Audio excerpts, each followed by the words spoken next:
Okay, first step for your low poly animal is to start with an A3 page.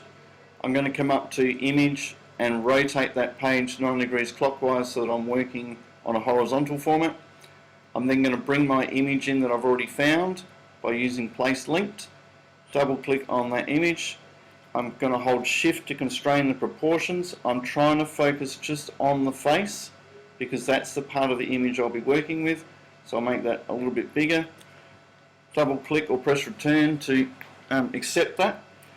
I'm then going to drag a ruler across. If your rulers aren't showing, remember it's Command R. I'm going to drag a line to roughly the center of the face as much as I can get it centered for the image.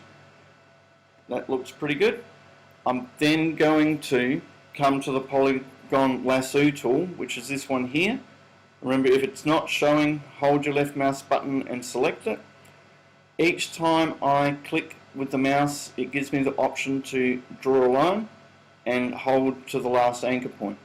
You notice that I'm not being too much with the shape of the actual Jaguar because I do want it to look low poly, but you don't want to go too crazy and have it too jagged. Somewhere in between.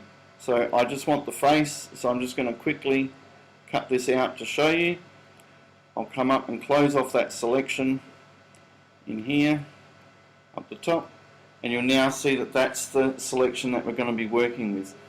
So my next step is to come across here and right click, and I need to rasterize the layer to stop it from being a smart object. So by rasterizing the layer, it allows us to come up to select, and we're going to select the inverse of the selection that we've got, and if we press delete, it leaves us with the half of the face that we want to work with. I can then press Command D to deselect the marching ants, and I'm ready to start working. So what I'm going to do here is come across to the polygon lasso tool again. I'm going to turn on the grid by using Command and apostrophe so that I got something to work to. I'm also going to use Command and plus to increase the size of my image so that it's a little bit clearer which areas I'm cutting out. So if I start up here in this particular corner, so I'm going to grab my polygon lasso tool to the edge of the image. I'm going to create a triangle. You notice that it's snapping to the grid, which helps me get a nice triangle. So that's in place there. If I then come up to filter and come to blur and come to average, it's going to pick all the colours in that particular triangle and make that one colour. So my next step is to come up here and untick anti-alias so that now when I come and do the next triangle it will leave no gaps in there. So I'm going to create another triangle across to here.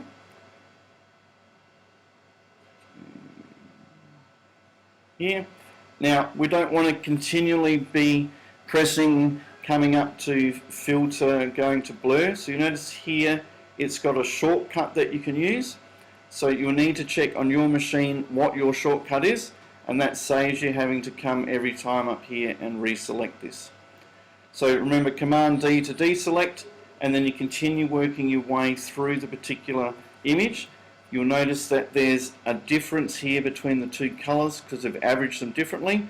So you're trying to get all of the areas. Think about the eyes. You might have smaller triangles, larger triangles. So have a look at some of the examples that you've seen online. So once I've got all my triangles filled in, what I'm going to now need to do is to duplicate the face. So I'm going to come here, because we've already rasterized the layer previously, I can just duplicate it. So now I've got a copy of that layer. If I come up to edit and transform, you'll notice at the very bottom of the box is an option to flip horizontally. So I'm going to flip horizontally, and now I've got a second image. I can come to the directional tool, pointer tool, and I can now join the two halves of the face together so that it lines up, and you'll notice now that I've got a whole face. So, and it's mirrored those particular blocks as you're going. Alright, good luck and have fun, and I look forward to seeing what you create.